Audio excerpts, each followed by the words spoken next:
With the guy who is calling the Rose Bowl tomorrow, Chris Fowler. How special is it for you to be a part of calling this game each year? I'm smiling right now, right? I mean, just the word Pasadena or the words Rose Bowl get me excited. It was 26 years ago when Michigan won a piece of the championship. Charles Woodson and company beating Washington State was the first Rose Bowl I saw in person.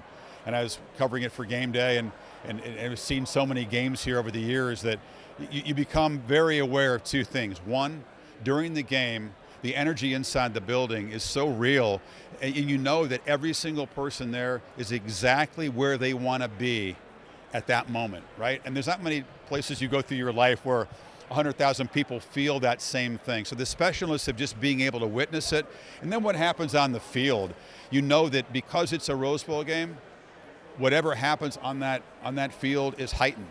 And I think I've seen so many players come and be inspired by the setting and then produce their best effort. And when they do, what's happened is remembered forever. And that's not always the case in an era when money rules and the world is very transactional.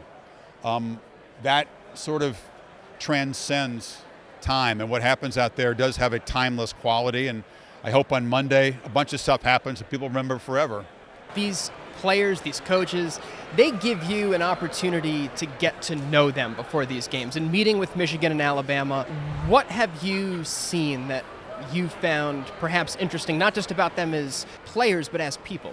Well, that's what the sport's about. That's what the job is about, is just being able to come in contact with some really impressive people.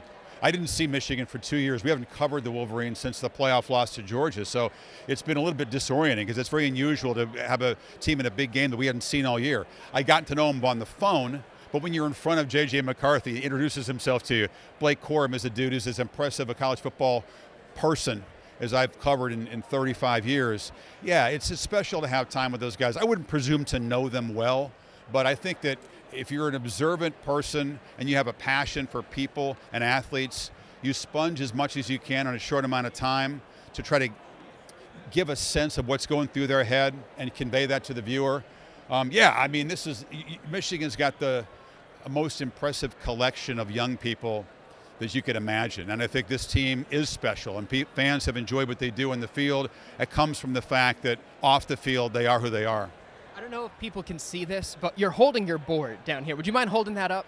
It's secret stuff here. I can't really let you get a close-up because there's stuff written on there that's not supposed to be out there. But no, this is what a lot of work goes into, and you write it on the board, so it's kind of a reminder to yourself what happens in the game. You use what, about 10% of it? 4% maybe. I mean, if you're doing your job right, you're not smothering it with stats and details, but you want to be ready. Loveland makes a play or two for Michigan. I know as much about him as I could. It's like I said, with Michigan, it's been a crash course for us because you don't have weeks and weeks of hanging around as we used to in the past. Whatever happens out there, you try to meet the moment, you know? So what details have stood out in getting to know Michigan? Well, I think you've got a bunch of guys that played a lot of football. It's a player-led team. It's a bunch of mature dudes. But you look down and 43 starts here, 37 starts there, 60 games for this guy. That's impressive. I mean, that's not something that I take for granted anymore in this sport. So the amount of football these guys have played, the fact that this has not been a group assembled chiefly through the portal. So in a mercenary world, Michigan has a bunch of homegrown dudes who have come into this program and been able to realize their dreams, and here they are. And I think, too, just watching them come short in 2 straight playoff games, the determination and the confidence this group has and the fearlessness with which they're approaching this job is impressive to see. Doesn't mean they're going to win or play their best game, but they're in a position to do that just because I think they've gotten ready as well as they could have.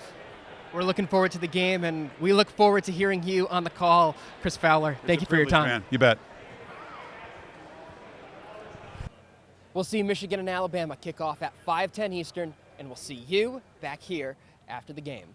On the road with the Wolverines at the Rose Bowl, Joel Sebastianelli, BCSN. This Michigan Bowl game update is brought to you by Danny's Cafe Rossford.